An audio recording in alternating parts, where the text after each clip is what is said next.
for this because I got the thing like clamped to the table, and then Sure.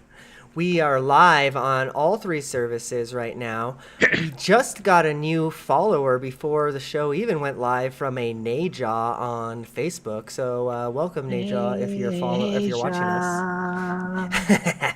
Nasia. And Nasia has just unfollowed us on Facebook. We won't get a notification for that, so it's okay. That should be da da da da da da da da. Yeah. All It would be right. depressing if we knew how many people unfollowed us. Hey, let's do a show. Yeah, right. Well, I'm ready if you guys are. What do you say? I'm sharing on Facebook so we can hear us. Oh, okay. There we go. All right. I was like, that's done with that. I hear three beautiful baby boys. All right, well, let's do this shit. I'm going to put a note in Audacity, and then I'm going to start the music and get us rolling. Let's go. Watch us on YouTube. Watch us on Twitch. Watch us on both, but don't tell them we're on both. Every Thursday night at 9:30 Eastern, 7:30 Mountain. If you like cartoony Italian plumbers, you're in the right place. Infendo Radio is on now. Hello, everyone, and welcome to Infendo Radio, episode 601. On National Public Radio in Washington. My name is Lucas, and today we have a very special episode for you. But first, I would love to introduce these lovely gentlemen who I have the pleasure of co-hosting with. One of which is currently being attacked live on the stream by his new kitten, and I really hope you all tune into the live stream to see stuff like this. Eugene, how you doing, bud? Other than lacerated.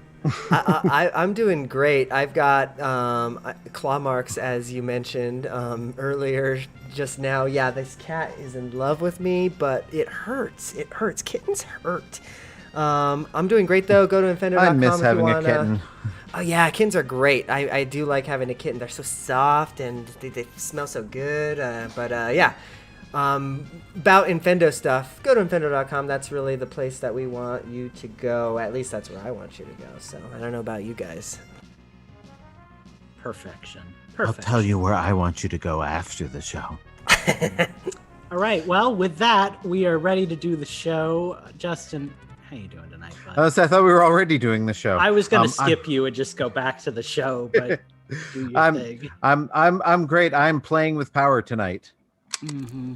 Yeah. Another reference you won't get unless you're watching the live stream. Oh, no, everybody knows what is. Yeah, I was going to say, if you click that a few more times, everybody will know what that is. That's a classic zapper sound. That very distinctive clink sound that it made. Yep. I am doing well. Better than I have been, certainly. Yeah, you can follow me on Twitter at InfendoJustin. Go to the Disney Park Bench. We took a little hiatus in June, but we're back. We're going to be recording a new podcast tonight. And so go to the DisneyParkBench.com and follow me also on Twitter at Utilidork for my Disney stuff. And not that anybody ever asked me, but I'm doing just fine as well. That's a lie. Eugene asked me that sometimes. I wrote an article for Infendo.com today that I would love for you to check out. If you have been playing the Pokemon Go Bidoof event and you did not get a chance to do that into completion, I have written a very handy, very useful guide all about completing the Bidoof event. I would love for you to go check that out on Infendo.com. But we are here tonight to do a podcast, and we are here tonight to talk about stuff. Specifically, gentlemen, I have tasked each one of you with talking about the digital revolution. Digital is coming, right? I feel like it's here. Is coming. It's happening. And it seems like it's becoming harder and harder to own games physically. And there are some positives and some negatives to that. So I would like to slough off for a few minutes here and let one of you start the discussion by talking about your feelings on that. Are you ready for this? Do you hate this? Should we go back to 1994? What's going on? I, for one, welcome our digital overlords. buy almost none of my games physically. Like the only ones, certain games that I know I'm just gonna play once and then not play again for a very long time, I'll buy physically. But for the most part, like I love having them digitally. I just love being able to open up my Switch, 3DS, Wii U, whatever, and just going, okay, I want to play this today and not have to go look for it. Yeah, I'm of two minds here on that one because I don't know. I used to think that I wanted to go all physical all the time, even go into the Switch era, honestly, because I don't know, there's just something about having that tangible item, reading the instructions booklet that never exists anymore, seemingly. But like, I still miss that, that was still something that that I liked. But going into the Switch era, where most of the games that I'm buying either A, don't even have a physical release most of the time, or B, are such a small, download size that I just don't mind putting it on my, SD card or whatever, or, it's not a game that I want to share with my wife. I'm usually finding myself going like 60-40 digital at this point. And when the generation started, I would say it was the opposite. Yeah, I used to tell myself that I wanted everything physical, and then I told myself that I wanted the important games physical, right? Like, Splatoon 2 is coming out, or Breath of the Wild is coming out, and it's like, oh, these are big games that I should definitely own a cartridge of just to, to say I have it. But it's always the cartridge games that I can't find. Like, I've had Smash Bros in my Switch for like a year and a half because I know that I'm going to lose it as soon as I take the cartridge out, and so I was going to say Splatoon 2 seems like the type of game you would want to have digital because you can just jump in whenever you feel like playing. You would think, but like, I don't know, there was something about like, okay, important games should be physical, and then like, minimal games can be download only. But yeah, I'm starting to realize that games that I don't own physically, I don't get to play as much. So that's kind of like the other day, I was looking at all the games on my Switch, bored out of my mind. Monster Hunter Stories 2 is a week and a half away. And I was dying for a game to play, and I saw Starlink, and I was like, oh, Starlink, that's a fun, time-wasty, don't really need to be anywhere kind of game. Just boot up Star Fox and fly through a bunch of randomly generated asteroid fields. But it was a physical game, and I didn't know where that game was, probably somewhere in the pile of games that I packed away. So I didn't end up playing Starlink. I ended up playing something much less enthralling. So, yeah. So going off on a tangent real quick, tangent. That's what we do. I highly recommend putting Starlink Digital Edition or Deluxe Edition in your wish list and just watching your wish list every once in a while. They have sales on it all the time, super cheap. Like I originally got it physically, and this is one of those things actually, like games that come with bonuses. I like that physically. I got Link's Awakening physically because I wanted the book. I got Starlink physically because I wanted the Arwing. So stuff like that. Like I like having toys. You may not have noticed, but I like having toys. Really? The guy wearing a Power Glove right now? like I wouldn't have guessed. So I kind of hate it, but I agree with you, Justin, because I have somewhere in a box upstairs a do you remember when BioShock first came out and it came with the Big Daddy figurine? I have that. Can I tell you something about BioShock? Please. I enjoyed watching my roommate play BioShock so much in college that you remember the little Mr. Bubbles doll that the little sisters had? I made one of those out of like a baseball and nails. That's great. And yeah, I went all out. So BioShock, by the way, is one of the games that I have on Switch physically because again, it's one of those games. I mean, I have the trilogy, but I knew that they were games that I would just play. They're like 10 to 20 hours to beat, and then I would probably never play them again. Longest one, yeah. Well, and go ahead. I was gonna say, I've been holding off on picking that one up for that very reason because I want to get a physical copy. It's $20 brand new at GameStop. Hey, I might have to. That's why I got it. And he knows something about shopping at GameStop. Yeah, right. Oh boy. So we were talking about Skyward Sword HD before the show started, which really should be a show in and of itself, because like that's what we do. But we all kind of said that we all want it physically for the kind of the reason Justin was hinting at, right? We're gonna put like 20 hours into the game, and then it's gonna be done, and then we're gonna put it away for a year or two, and then we're gonna play it again. So like you don't want that eating up space on your Switch, and that's kind of like where I am. Like I don't have my Switch on me, which I guess makes me either a good or a bad podcaster, depending on your point of view. But Mine's around here somewhere. But I have like maxed out the memory card in that thing. I think I have like 60 gigs on the Switch, if that sounds right. Maybe I'm over exaggerating. And then like another like 200 gigs on the memory card, and it's always full, and I'm always deleting games to make room for new games. So yeah, like, and I don't know whether Steve and I talked about this, because I know I wasn't here last week for his farewell, but I know Steve and I are part of the Terabyte Club.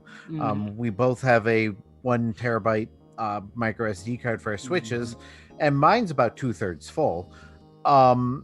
And yeah, it's like I don't know where to go from here. Like once that's filled, I'm gonna have to go back to archiving again. You can't get bigger than that, and you don't want to, because that was already $100. But yeah, like that's one of the big problems with the digital, is having the storage. And the problem, the other problem with that is high capacity micro SDs are not cheap. They're coming down. 256 gigabyte I think is about $30, so that's actually pretty reasonable. $30 to $40. 512 is somewhere in the range of like 50 or 60, so for about the price of a new game, you can store probably most, if not all, of your library. But yeah, like they're not cheap.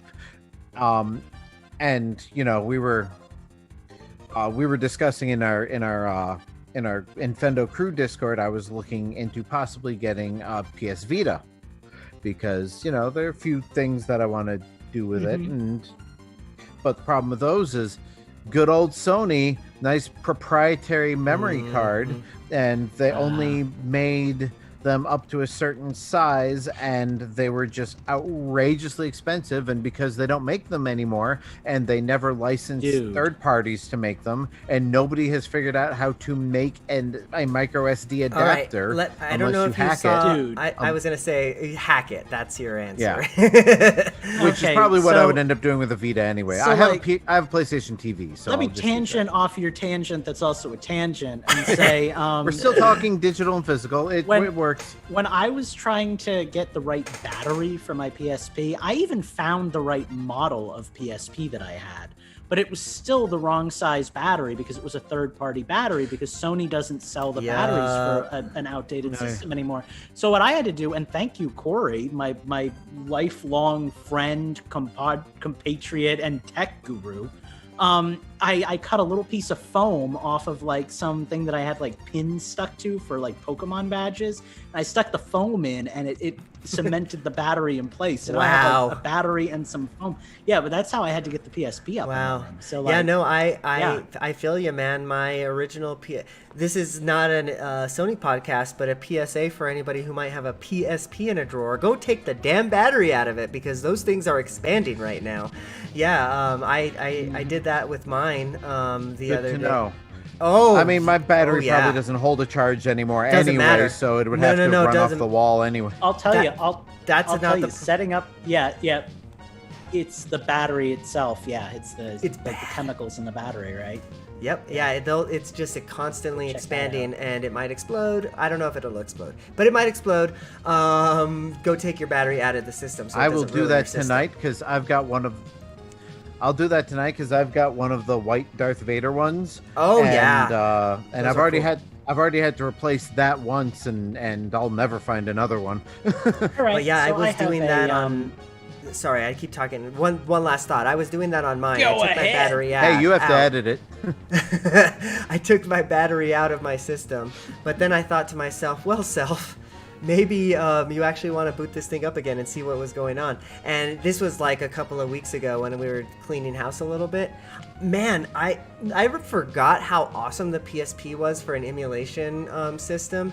I had everything on that stupid thing. So I booted up like Illusion of Gaia from like a save, 15 years ago? It was way nostalgia. That's really cool. Yeah, anyways, go ahead. You could do like a whole series on that on like YouTube or Twitch or something where you just boot up like old copies of games. Right? And see what you like off and I never hacked my PSP.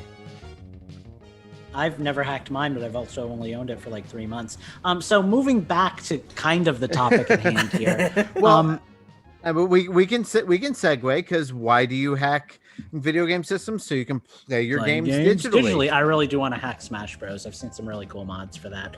But anyway, no, what I wanted to talk about was kind of the last frontier of like digital gaming, or at least like the next frontier that seems to be a thing that's kind of sort of a thing, which is the whole and help me out here, Eugene, because I don't know if I totally even understand the terminology here, but these games that you don't really download the game at all, you kind of play the game from a server, and they've done it with Phantasy Star Online. They're doing it with the new Marvel one, the Captain, the Star-Lord one.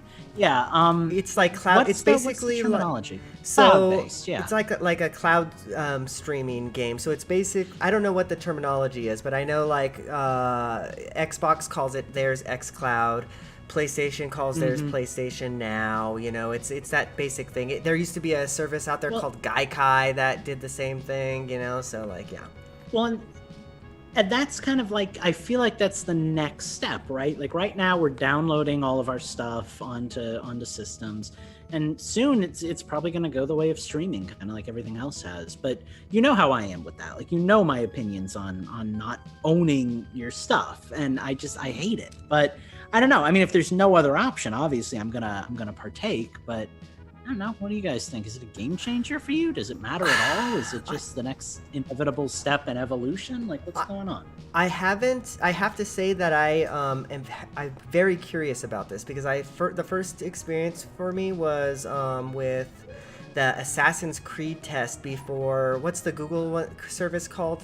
That's the same, the Stadia. Before it was like the Stadia testing thing. Stadia. They gave away Assassin's Creed for a while to stream on a browser, and I was it was incredible. And you know, after that, they gave everybody that for free who tested that out. So you know, I still occasionally go in and play that on a browser. And then ever since then, yeah, I've been very curious about that, because it's a way to like on my phone, say, since I'm a Xbox subscriber and I have whatever the top tier service is, because I'm crazy, I can stream Xbox games on my phone, right? So like any of the games that I have that are part of whatever that service is called, I can, you know, a lot of them I can stream to my phone, which is really cool, you know? Games Pass? Games Pass, yes. I did that one night. I was playing Far Cry on my phone. It's great as long as you can keep a stable connection. That's the thing, right? The system and the phone. That's definitely a crux. And then there's a whole other side of it, and maybe this is completely irrational and whatnot, but like for me, like the thought of like say that all games go streaming, right? So you're not really paying to have the game installed on your system. You're basically paying to have your save uploaded to like a cloud server, right? You know, there's something weird about that to me with a game like Breath of the Wild, where you put like 400 hours into it, and you're playing this game, and then something happens to you, and you either have to cancel the service, or something happens to the servers, and you don't physically have that memory anywhere, you know? And I know it's stupid. I know it's irrational. I know it's probably more secure in the cloud than it is in your system, which can get like Pepsi spilled on it at 3 a.m.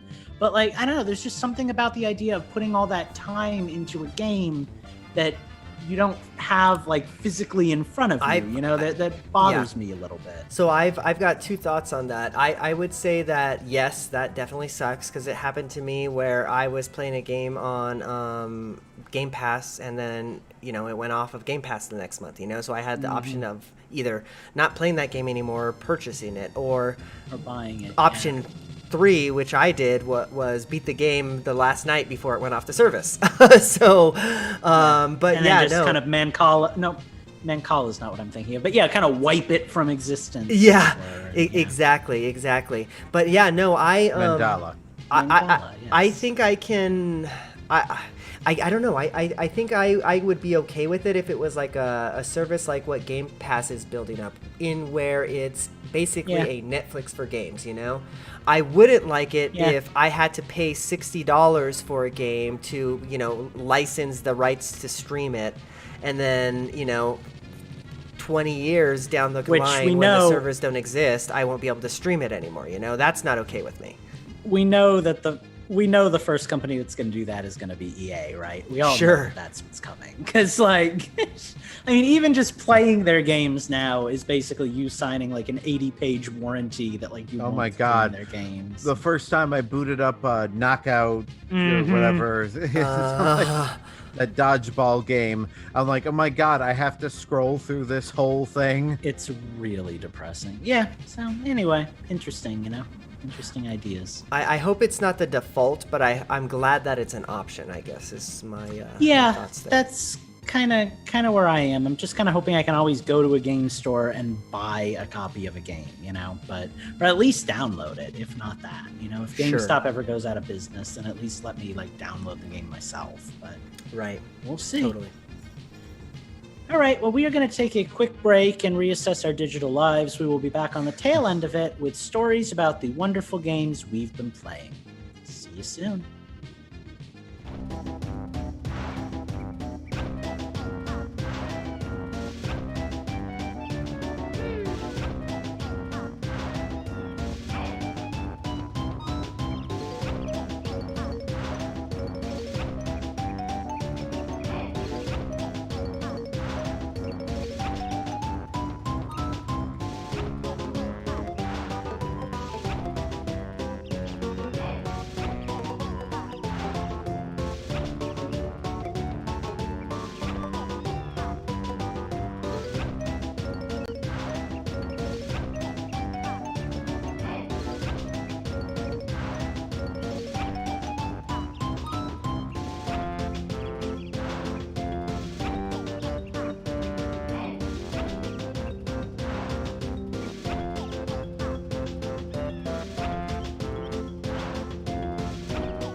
Hello, people. We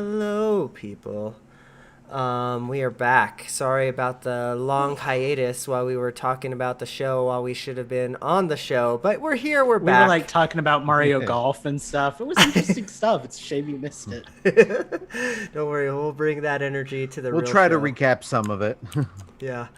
All right. Because I'm sure at least some of us were playing Mario Golf for the Switch. Hey. Not me, but I downloaded it. Haven't booted it up yet, though. That's all the games I want. Eugene's like the rich kid in school that actually got to, like, play all the games, and I'm like, yes! Except for I don't play any of them because I have no fucking Yeah, you time. just own them. Yeah, it's like an idiot. Yeah. Okay, let's go back. Here we go. Eugene's like the rich kid in school who had a kid. I'm just gonna push the button so everybody's got to shut up. Here we go. The recording is being started. Infendo.com is the place to go if you want to get everything that we are doing. Head to our Patreon, go to our Discord. Even Steve's Discord lives there. Go to Infendo.com today. Welcome back to Infendo Radio. We are here to talk about the games that we've been playing, and I think nobody wants to do that more than Justin. So, Justin, why don't you tell us a little bit about the games that you've been playing?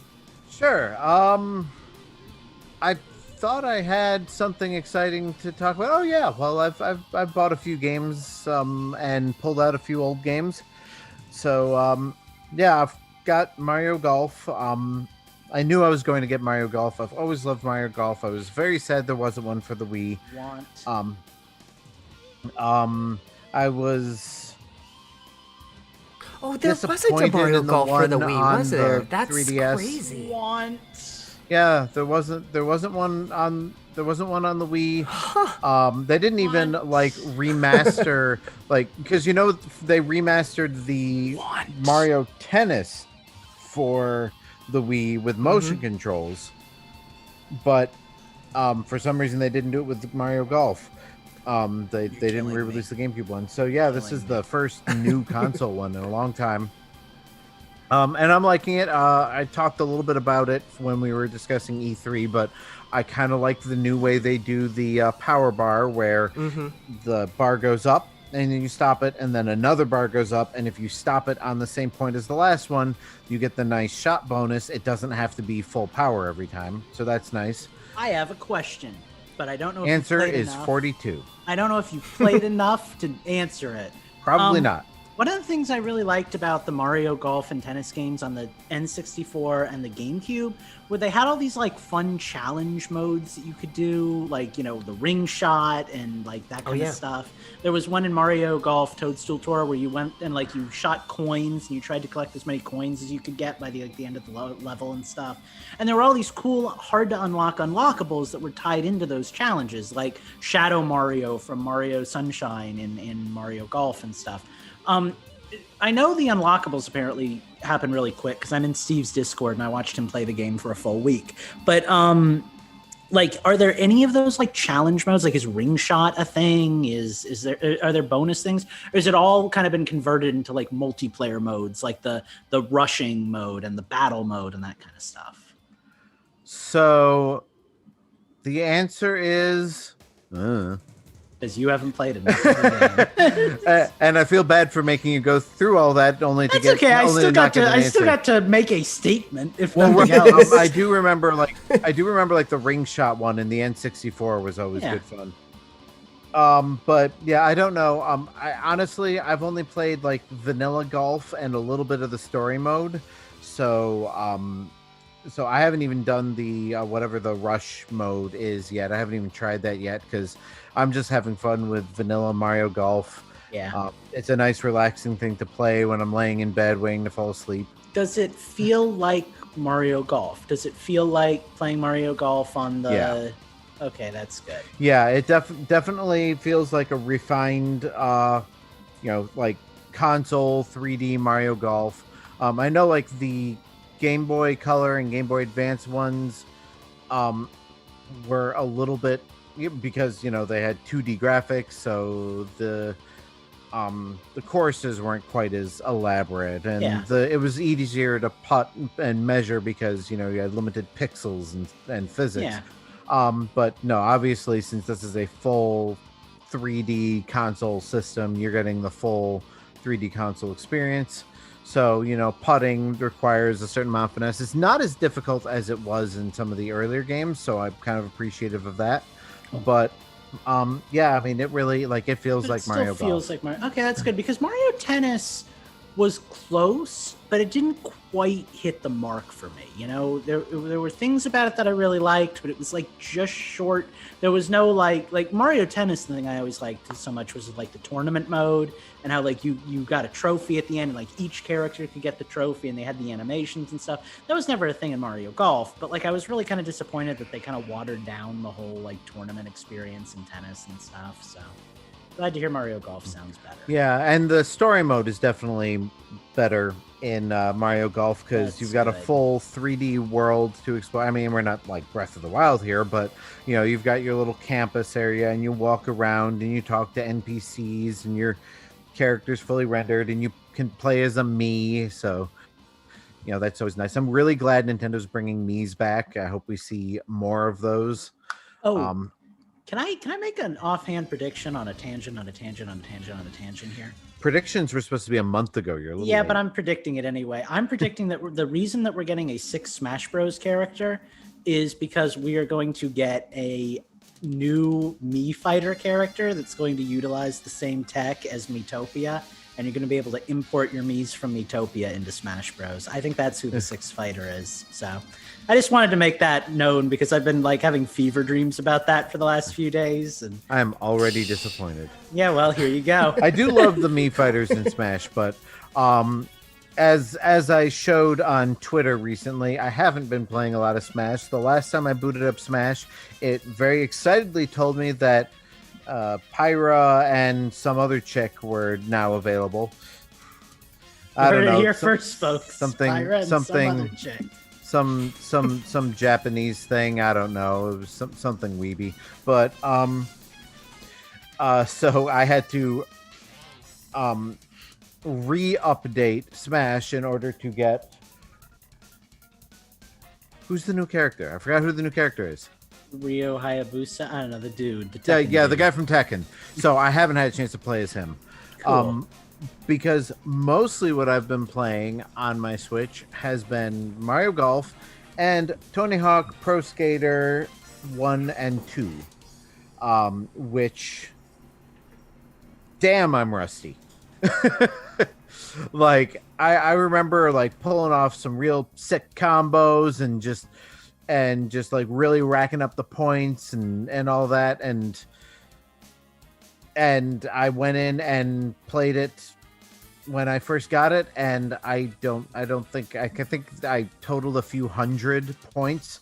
I might have landed a couple of tricks, but now I'm pulling off 900s and grinds and manuals and stuff, so I'm getting back into the swing of things. But it is great to be back in Tony Hawk land and listening to that good old 90s indie punk soundtrack. And sure. I would like to try that game and see if I could experience unearned nostalgia from it, because I never really played Tony Hawk. I think I played 1 or 2 rounds at a friend's house at a sleepover in middle school. Oh, and that was I would think that would be experience. a game that you'd be all about, actually.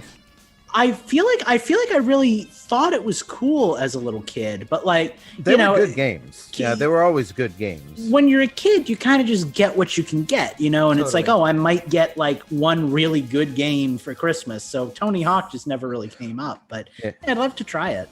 Yeah, so I had Tony Hawk 1 on the PlayStation.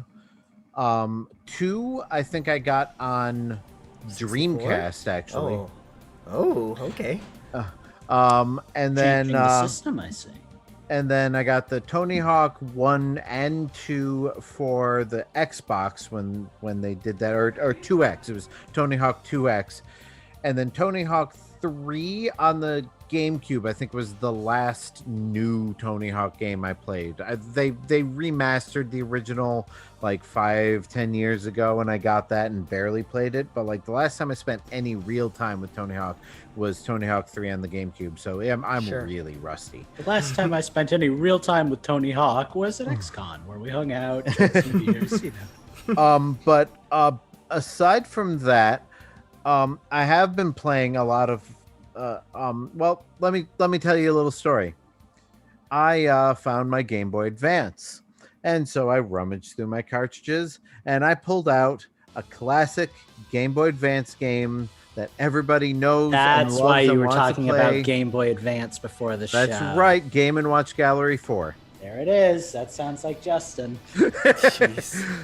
I used to see those advertised in Nintendo Power, and it was always I almost want this. I almost want this. If you want any of those. Yeah, I never got into those. If you want any of them, get Game & Watch Gallery 4, because it's pretty much a compilation of all of them. Aren't there kind of like cool unlockables when you hit like high scores? Like, don't you unlock like Mario versions or something? Or well, no, So each game comes with a classic recreation of the old LCD version, and then a Mario-fied remix of it in both like easy and hard mode, or 1-player and 2-player mode, or whatever the options are for the particular game.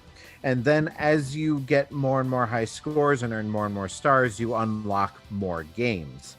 And apparently, if you get all the stars on all of the games, you unlock the Zelda dual screen game. So I will never ever be able to accomplish that. I need to find myself like a Game Shark or something. But but yeah, I don't know, just for some reason, like I'm like, I really want to play some Game & Watch games. So I dug out my Game Boy Micro, which still holds a charge, by the way. And question, it's the little Famicom one.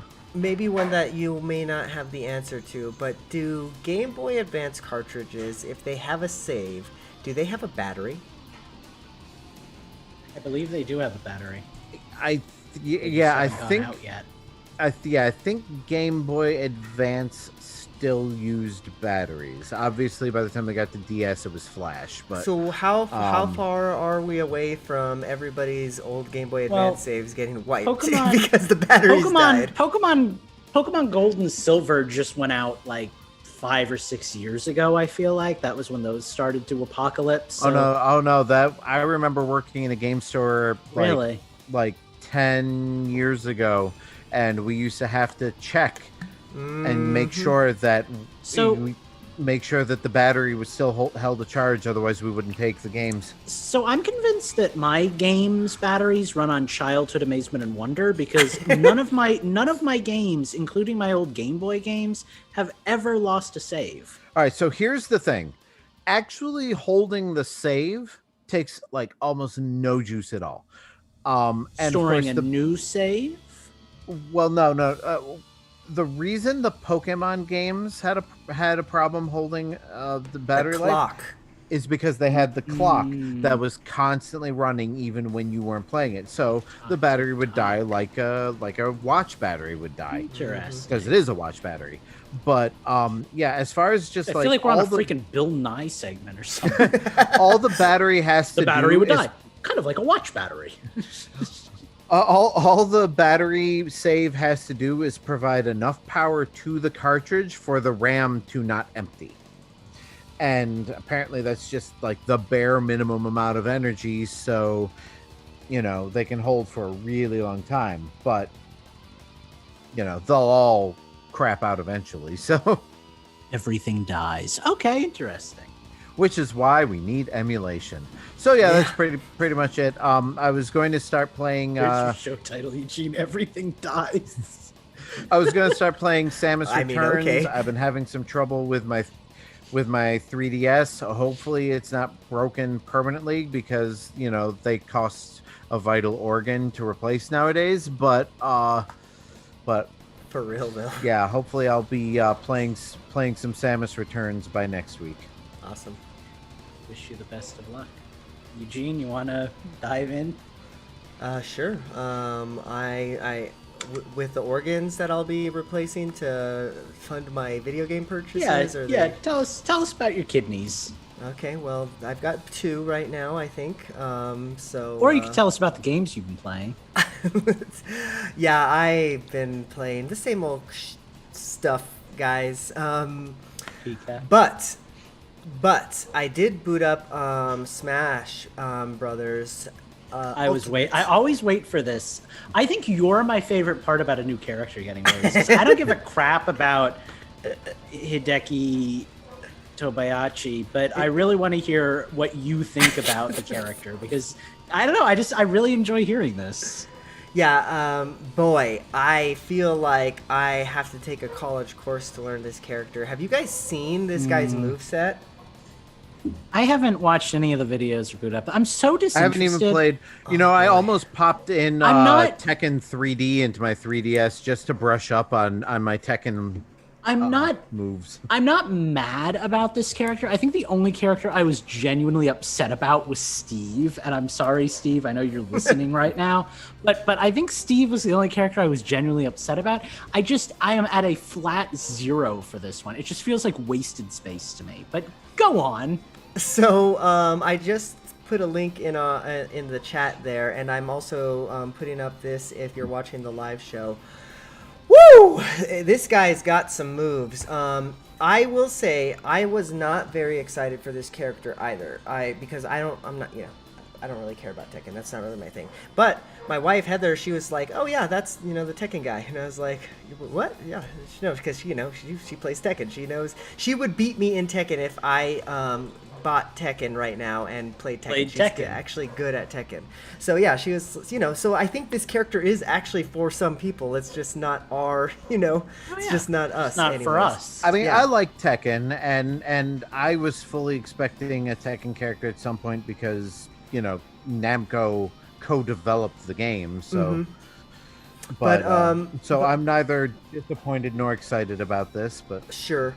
I am excited to learn a new character because, like Lucas said, that's kind of maybe my favorite part about Smash is just kind of learning the new character and the new intricacies of the character.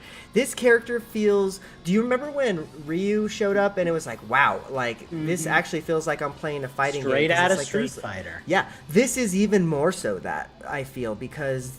I'm counting upwards of 20 button moves that you can use for this guy. Like there's like quarter circle egg, like all that kind of stuff. All the usual fighting game stuff.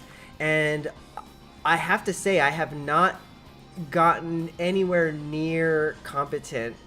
I feel because I had the move list open like on a tablet or whatever on the side, and I was kind of playing, and I always do the same thing. I'll play the classic mode with the new character and get the little star on my roster so I can feel fancy about that. And after doing that, then I will play a couple of rounds online. Usually after playing through the classic mode, I feel pretty competent with the character. I feel like I know for the most part how the moveset is, how each character's movesets are, but not with this Kayuza guy. Like it is nuts. There's moves that can only be executed in the air. There's moves that can only be executed while crouching. There's moves that can only be executed, while in a certain state. So It's what I'm hearing is it's the exact opposite of what Justin's always asking. I was gonna say, I really hope that the last Smash character is something like N64 Simple. Like a Smash character, that would be great. Yeah, like I looked at that moves list, and that's ridiculous. Like it's crazy. Like, that is a genuine fighting game moves list right there, and that's kinda not what I come to Smash for. It kind of makes me wonder what like a Ryu versus Terry versus this dude like match would play like, Well, now you can find out. Yeah, exactly. Ryu, Terry, Kazuya, and Mario. The 4 fighting game champions. I mean, you could throw Ken in there, but he's just a clone. I'm sorry, Echo Fighter, so He's not a clone. He is a friend. He and Ryu trained under the same master. Well, have you been playing anything else, Eugene? Sorry, I was muted. I am not quite done talking about Smash yet. I want to talk a little bit about this character. The one thing I do really like about this character, for some reason, there's a few characters that play this way. Like, how when you push like back, your character turns the other direction and runs the opposite direction. Well, this character, like Ryu, will stay facing like a fighting game character, right? The character. So it's an interesting dynamic how that works in the game. So like I don't know. It's very. It brings a lot to the game because you can do a lot of things with that. So I don't know. It's interesting. But other than Smash, I know nobody wants to hear about stupid movesets any longer because, that was a whole thing. Just Pokemon Snap. I am looking forward to hearing you talk about how good you get at the game with him, though. I want to stick with it. I'm going to have to try playing it tonight. I definitely want to stick with it because I do enjoy learning the new character. But geez Louise, it's a whole thing. And then there's things that you can only moves that you can only execute while you're in rage mode. Like, guys, it's a anyways, Pokemon Snap is the other game that I've been putting a lot of time into. It's really good. I'm almost sad. I know that I'm coming towards the end. I feel it. The game is hinting towards it, like where you can kind of see the end coming. And I'm getting there, and I am real sad about it, actually, because it's been my go-to game every evening for about an hour, half hour at a time before bed. It's like that game that for me, and So it's been very relaxing in that. So yeah, very much enjoying that.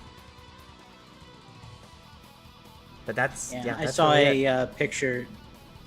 I saw a picture Steve retweeted of somebody who took a photo of a Gengar like coming out of a black void. And, man, it just looks good. I'm really looking forward to playing that game. It's very, very fun. Yeah, I'm very much enjoying my time with that one. Well done to the crew over at Nintendo for putting that one together. Because I actually went back and played the original Pokemon Snap just to kind of, do it. And it was like, I thought that it was a lot, a good remake or a good redo of a game.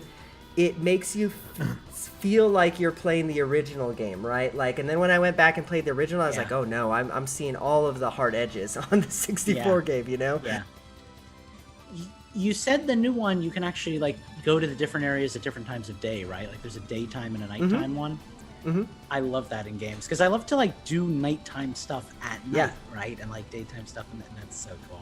It's really awesome. And then obviously you see different Pokemon depending on the time of day that you go.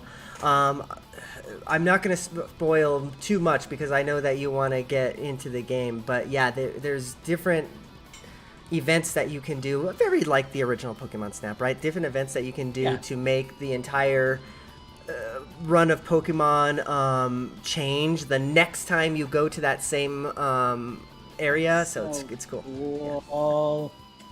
I'm really excited. In like 2 months, I'm going to play so much of this game. I completely forgot that this game came out, and you're making me want it again. It's fun. I love it. Successfully avoid buying it, but just get it instead of a second Power Glove. Yeah, no kidding, right? But other than that, Pokemon Go, I mean, it's Pokemon Go. I want to say one thing about Pokemon Go, though. Niantic, please hear my plea. Please do not take away the pandemic enhancements, because that's going to suck. It's going to really suck if you do. Well, it's definitely going to make me play less, I will start off with Pokemon Go then, because I played Pokemon Go today. I have not been playing Pokemon Go, but today I woke up, I clocked into work, I started doing my thing, and then I was like, I want to look at Pokemon Go. I want to see what's going on in that game. And I just happened to log in on Bidoof Day. Yeah. Bidoof Day. It was cool. It was a cool event. I did the Bidoof event. That was fun. They really leaned into the fact that Bidoof is not a popular Pokemon. And I got a shiny Bidoof during the event. So that was really cool. I got my first shiny Pokemon from one of the like research reward challenges, which I never get shinies in. Like I did like catch 5 Bidoof, and then I did the thing, and it was like, oh, there's a golden Bidoof just hanging out. So yeah, that was really cool. That's pretty amazing. I did a raid with Heather. We did like a 5-star Bidoof together. That was pretty cool. I invited you too, but it was like, I think you were still in mid-meeting mode or whatever. So what you gonna do? But yeah, no, it was a cool day. I enjoyed it, and it made me kind of want to go back to Pokemon Go a little bit more frequently. See, the thing is, I just moved this week, so I'm actually, like, for those of you watching the live stream, I'm in a new house. Actually an old house. I've been here before, but lighting's all different and everything. And there's only one gym next to my house now. So I don't have access to like the 5 raid opportunities like every hour that I used to have back at the other place. So that's going to be a challenge. I'm going to be doing significantly less raiding unless other people invite me, hint, hint. But yeah, no, still a good game. Hope it's that way.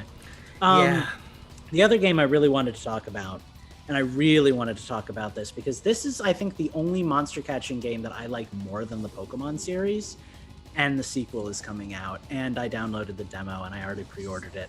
Monster Hunter Stories too. A lot of people didn't like Monster Hunter Stories. It's got a weird mechanic where you choose like a rock, paper, scissors, like attack patterns. You do like power attacks or technical attacks or speed attacks. But like, I'm remembering like, as I'm playing it, kind of like you were saying about Pokemon Snap, like everything that I played in the sequel reminded me of why I like the first game so much, right? Sure. I really like the battle system because your monsters, you have to kind of know your monsters and know the monsters you're fighting. Certain monsters are more prone to use technical attacks or power attacks or speed attacks, and then you can kind of coach the monster to use the type of attack that you want him to use. But like if you manage to pull off a successful attack with your monster, where you both do the same type, you do like a head-to-head and you do extra damage. There are moments where you can build up like your relationship with them during the battle and then ride the monster and then do like a special attack and scale that up to level 2 and level 3. And it's just, there's so much to it. I'm really enjoying it. And in the demo, you get a computer partner who's like your first partner in the game. So she's with you like the whole time. But I guess you can actually play with other real people in real life. So I'm really excited to try this. So like you can basically swap out your computer-controlled opponent with go like out together. That's cool. That's cool. And go hunting for rare eggs and stuff. So the only monster worth getting, in my opinion, in the demo was Puke Puke. I still don't know how to pronounce that. He's the little poison dragon dude with like tie-dye tail and bright feathers and everything. He was the one that when me and Steve were playing that night when we first got the game, I like cracked up laughing because he looked like something out of like a children's like fever dream. So he's one of my favorites from the new generations. So I managed to get like a really good version of him with like almost all of his like slots unlocked for like leveling up and stuff. So I named him Fruit Loop and he's going to be a mainstay on my team, but I am just so excited for this game, guys. I love that the save transfers, right? So that's that's so cool. Yeah. And there's like 5 hours worth of content in the demo, which, you know, is really awesome. I pre-ordered it like the day it got announced. Like I knew I wanted this game, but just playing the demo, like nothing has changed, you know? And much like Pokemon Snap, you can choose to go out to the field during the day or during the nighttime. So like at night when I'm playing the game in bed, I like to go out at night because it's like dark in the game and it's, you know, just all that nerdy stuff. But yeah, I'm really looking forward to having more to do because I've already like maxed my levels and everything, and I'm just waiting for, you know, the game to release. So I'm really excited for that one. Totally. Other than that, my dad got a Switch for Father's Day, so I've been watching him play F-Zero, which has been really cool. And we just started a Super Metroid save together like today, so that's been a thing. How do you play Super Metroid together? You pass the controller and the other person plays it. Okay. Do you remember the old ways? Back before the before time. I guess. Yeah, so I could never share my one-player games.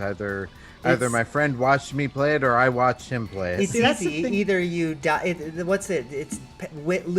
You beat the level and you pass it, or you die and you pass it. That's always the rule. So that's how we would do Grand Theft Auto, but not anything like. Let me tell you a little story about a time me and my neighborhood friends played Mario RPG, and we each assigned ourselves a character, and we each chose the attacks for that character. That's how we played. Great. That's great. Yeah, man, it was either that or it was Kirby Air Ride or Billy Hatcher, where we'd like divvy up the field into like thirds and be like, anytime anybody crossed over into the territory, they were like free game to get murdered, and it always ended in a fight, you know. But yeah, so those have been games that I've been watching / playing, and those are nice. You know, I'll be sitting here working, and Dad'll boot up F-Zero and try to, you know, get back into the group because it's been like 20 years since he's played F-Zero. So. And then you hear, Yep. Yeah, I've been hearing a lot of dead-ets, but he's getting progressively better as he's going on too. Like he's re-remembering all the courses and stuff, and it's cool to watch. I showed him how to do like the rewind feature, so now when he like goes off course and blows up, he can just back out and stuff like that. I forgot that's I always forget that's a thing. That's such a good. I did too, actually. It's such a good feature to have for those old retro games, because let's be honest, like a lot of them were built to be hard and mean, you know, like. Well, like that's what we're experiencing in Super Metroid too, you know, because it's like, okay, we could slug back like, you know, 10 minutes to the nearest save station, or we could just hit ZLZR and create a save point right where we are and pick up the next time we play. You know? The only real issue with that, like where it doesn't work quite so well for Metroid, is because Metroid involves so much exploration and backtracking that you could end up spending, a half hour going in the wrong direction, and you can't rewind a half hour. So Yeah. Yeah, that's definitely a thing. But it's good for those quick, cheap deaths, Yeah. right. Other than that, the only other game I've been playing is Path of Exile. And much like Eugene, I won't bore you with that because what am I going to say? Other than that, the new season the last season ends in like 2 weeks. So we're viciously trying to grind through that and get all the achievements before those go away and the new season starts. So that's a thing. And I'm sure I'll be talking all about that game again once the new season's up. But really, that's kind of it, guys. So, yeah. I guess with that, I will say it's time for us to get out of here and go our separate ways. So. I want you to ask me. We don't have a question block here, but this has been sitting on Eugene? This has been sitting on my desk for like 4 weeks now. I want to tell a story if you'll let Eugene? me. Yes. I would like to ask you a question, and I don't know what that question is, so guide me through it really quickly here. This is a story all about how my life... Really, I just want you to ask me if I want to tell a tale of my time at GameStop, because I do. Do you want to tell a tale of your time at GameStop, Eugene? Yes, because it looks like you do. Yes, I very much do. So Are we gonna have to bleep out GameStop? There was a time... No, I think there's no chance they're going to sponsor us at this point. There was a time at GameStop where I was sued because somebody purchased an Xbox fan, that goes on the back of the Xbox, and apparently that caught on fire and caught the person's living room. Yeah, those things were not good. Yeah, no. And they sued you. Yeah, Look, you personally. So that makes perfect sense. It's I'm not going to share. Oh my all of God, this you still have it. I do, yeah. No, it's even got my name on it and everything. At this point, it seems clear that Eugene sold a faulty fan to Mrs. Wayman. So yeah, that was fun. Is her first name Karen? I don't know. I'm probably gonna have to block out a lot of that stuff on the after video stream, but yeah, no. The funniest part about it was that this gentleman, he comes up to the front of my register. This gentleman, and he literally, this is before I was served my lawsuit. He literally gets up on top of the counter and sits down on the counter so that nobody else can purchase anything else. So we had to call security and have him escorted out of the premises. Was this the customer or like the lawyer? The customer. And then the lawyer came and served me this. So, yeah. Wow. I'm guessing you got sued, lost everything, and had to start anew with a new identity? No, I called my district manager and we gave him 2 free Xboxes and he was happy. That seems fair. That seems like a... Yeah. So the moral of the story, guys, is if you want free Xboxes, just threaten to sue a GameStop employee. Yeah, that was oh boy, yeah, a whole other. Customer service is a whole thing. I'm glad I'm out of it. Actually, I guess I'm not really out of it, but God. Yeah, you're still kind of in the trenches, but that's a story for Not on the Air. Thank you all so much for watching. Thank you, Eugene, for sharing your delightful tale of employment at a specific game retail location. That may or may not remain nameless in the published show. We will be back next week with more of this, but hopefully more organized than this. Until then, guys, we will see you. Have a wonderful day, week, month, life. Bye-bye! Adios. Now you're playing with power. Superpower. Good day, good evening, and good